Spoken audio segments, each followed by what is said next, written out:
अब आगे बढ़ते हैं। भारत लगातार छठे वर्ष में वर्ष वैश्विक इंटरनेट शटडाउन रिपोर्ट में शीर्ष पर। डिजिटल अधिकारों पर ध्यान केंद्रित करने वाले गैर लाभकारी समूह एक्सेस नोड और कीप इट ऑन गठबंधन द्वारा संकलित और 15 मई 2024 को जारी आंकड़ों के अनुसार भारत में 2023 में इंटरनेट शटडाउन के 116 मामले दर्ज किए गए, जो वैश्विक स्तर पर 39 देशों में किए गए शटडाउन में कम से कम 283 मामलों का 41% है। परिणाम स्वरूप भारत में अब लगातार छठे वर्ष वैश्विक स्तर पर सबसे अधिक इंटरनेट बंद होने के आदेश देने वाला देश बन गया है।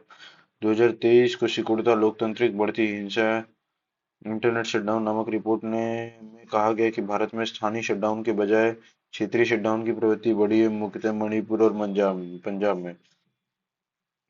2023 में म्यांमार में 37 इंटरनेट शटडाउन के बाद भारत का अनुसरण किया गया। उसके बाद ईरान में 34 इंटरनेट शटडाउन किया गया। फिलिस्तीन और यूक्रेन में क्रमशः 16 और 8 शटडाउन देखे गए। पाकिस्तान में 7 बार और इराक में 6 शटडाउन।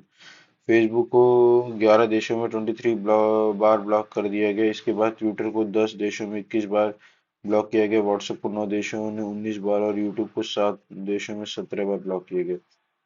रिपोर्ट में यह कहा गया कि शटडाउन से कथित तौर पर अकेले 2023 की पहली छमाही में देश भारत को $1.93 बिलियन और विदेशी निवेश में $118 मिलियन को नुकसान हुआ। एक दिन का शटडाउन देश में 379 लोगों की बेरोजगारी की ओर धकेल सकता है। 2023 में भारत सहित 9 देशों में 74 इंटरनेट शटडाउन संघर्षों के कारण हुए और 15 देशों में 63 शटडाउन विरोधी प्रदर्शनों के कारण। परीक्षाओं में नकल रोकने के लिए भारत सहित 6 देशों में बाहर बार शटडाउन का आदेश दिया गया। अब नेक्स्ट है भारत वायु सेना द्वारा भीष्म पोर्टेबल अस्पताल का सफल परीक्षण। भीष्म पोर्टेबल अस्पताल को पैराशूट की मदद से आकाश की धरती पर उतारने के लिए एक सफल परीक्षण वायु सेना द्वारा आगरा में मलपुरा ड्रॉपिंग जोन में 14 मई 2024 को किया गया। इसके लिए पैराशूट्स का विकास आगरा स्थित हवाई वितरण अनुसंधान एवं विकास प्रतिष्ठान द्वारा किया गया। किसी भी आपातकालीन स्थिति में दुर्गम क्षेत्रों में पीड़ित को चिकित्सा सहायता प्रदान करने के लिए सहयोग हित एवं मैत्री के लिए भारत हेल्थ इनिशिएटिव हम्म, भीष्म का क्या है? भारत हेल्थ इनिशिएटिव एवं सहयोग फॉर हित एंड मैत्री पोर्टेबल अस्पताल का विकास स्वास्थ्य मंत्रालय और रक्षा मंत्रालय के संयुक्त रूप से किया गया है। देश में विकसित क्यूब के आकार में इस पहले पोर्टेबल अस्पताल की विशेषता शक्तिशाली पैराशूट की सहायता से विमान या हेलीकॉप्टर अथवा ड्रोन से कहीं भी सुदूर दुर्गम इलाके में उतारा जा सकता है। इसकी सहायता से एक साथ 200 लोगों की चिकित्सा सहायता प्रदान की जा सकती है। पैराशूट की सहायता से भीष्म को जमीन पर उतारने का परीक्षण जो भारतीय सेना द्वारा किया गया था, इस तरह का पहला परीक्षण है। हम्म, और ये AN-32 विमान से पैराशूट की मदद आगरा में की गई थी। हम्म, बाकी तो कोई इतना काम का लग नहीं रहा है इसमें। आगे आगे चलते वनाग्नि रोकने के लिए उत्तराखंड में पिरूल लाओ पैसे पाओ मिशन। 8 मई 2024 को उत्तराखंड के मुख्यमंत्री पुष्कर सिंह धामी ने राज्य भर के वनाग्नि की स्थिति को ध्यान रखते हुए पिरूल लाओ पैसे पाओ मिशन पैरोल लाओ पैसे मिशन की शुरुआत की। यह मिशन उत्तराखंड के रुद्रप्रयाग जिले में शुरू किया गया। मिशन के तहत पेरोल कलेक्शन सेंटर पर 50 रुपए किलो के हिसाब से पेरोल खरीदा जाएगा। इस मिशन के संचालन पॉल्यूशन कंट्रोल बोर्ड द्वारा किया जा रहा है। इसके लिए 50 करोड़ का कॉर्पस फंड अलग से रखा गया है। पिरूल का तात्पर्य पहाड़ों में पाए जाने वाले चीड़ के पेड़ों की पत्तियों से। पिरूल की सूखी पत्तियां वनों में आग के लिए सबसे बड़ा कारण होती है। इसकी उत्कृष्ट ज्वलन क्षमता के कारण उत्तरकाशी के जिले चकोरी धनारी गांव में पिरूल के उपयोग से बिजली उत्पादन के लिए 25 किलोवाट क्षमता की बिजली संयंत्र स्थापित किया गया। अब आते हैं भारत विश्व का तीसरा सबसे बड़ा सौर ऊर्जा उत्पादक बना। 8 मई 2024 को यूके में स्थित अंतर्राष्ट्रीय ऊर्जा विश्लेषण एजेंसी एम्बर ने वैश्विक विद्युत समीक्षा की। ग्लोबल इलेक्ट्रिसिटी रिव्यू 2024 नाम से रिपोर्ट जारी की। रिपोर्ट के अनुसार भारत में जो 2015 के वैश्विक स्तर पर सौर ऊर्जा उत्पादन में 9वें स्थान पर के वर्ष 2023 में जापान को छोड़कर विश्व का तीसरा सबसे बड़ा सौर उत्पादक देश बन गया। जापान में 110 मिलियन यूनिट की तुलना में भारत में 2023 में 113 बिलियन यूनिट सौर ऊर्जा प्राप्त की। वह 2023 में वैश्विक बिजली के उत्पादन में ऊर्जा का योगदान 5.5% था। वैश्विक रुझान के अनुरूप भारत में भी वर्ष 2023 में अपनी कुल बिजली उत्पादन का 5.8% सौर ऊर्जा से पैदा की।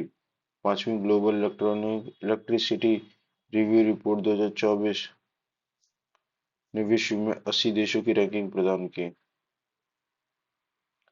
भारत ने वर्ष 2023 में सौर ऊर्जा उत्पादन विश्व की चौथी सर्वाधिक वृद्धि प्राप्त की थी। इस मामले में पहले पे चीन, दूसरे पे अमेरिका और तीसरे पे ब्राजील रहा। वैश्विक विद्युत ऊर्जा समीक्षा के अनुसार 2023 में दुनिया के शीर्ष 10 सौर ऊर्जा उत्पादक देशों के क्रम इस प्रकार है: चीन, America, Bharat, Japan, Germany, Brazil, Australia, Spain, Italy, दक्षिण कोरिया।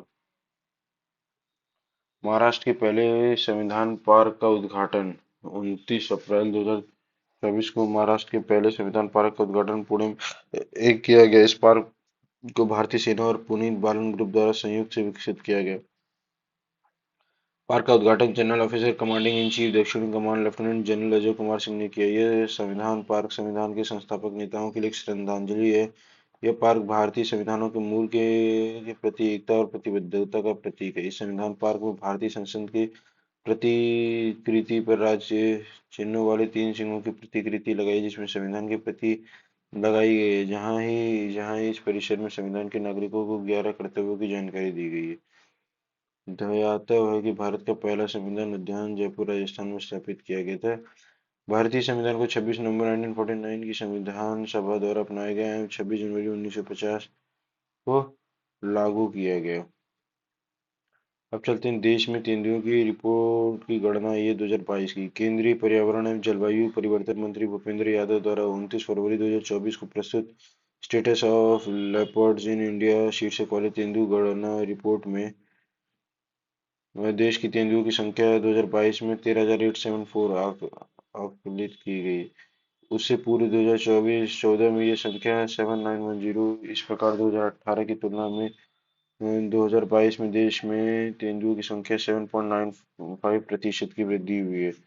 देश की दृष्टि से तेंदुओं की सर्वाधिक संख्या मध्य भारत व पूर्वी घाट में है, जबकि पश्चिमी घाट में यह शिवालिक पहाड़ियों व गंगा के मैदानों में यह 1109 तथा उत्तर पूर्वी पर्वतीय क्षेत्र में व ब्रह्मपुत्र क्षेत्र के बाढ़ वाले मैदान क्षेत्र में ये संख्या 349 दर्ज की गई है। इससे पूर्व 2018 में मध्य भारत व पूर्वी घाटों में तेंदुओं की संख्या 8071 थी, जबकि पश्चिमी घाट में 3387, शिवालिक पहाड़ियों व गंगा के मैदानों में 1253 तथा उत्तर पूर्वी पर्वतीय क्षेत्र में ब्रह्मपुत्र में बाढ़ वाले मैदानी क्षेत्र में ये 141 थी। शिवालिक पहाड़ियों व गंगा के मैदानों के क्षेत्र में 2018-22 की अवधि में तेंदुओं की संख्या में 12.5% की गिरावट आई है, जहां आई है। वहीं उत्तरी पूर्व पर्वतीय क्षेत्र में ब्रह्मपुत्र में बाढ़ वाले मैदानों में सर्वाधिक 24% की वृद्धि 4 वर्षों की अवधि में हुई है।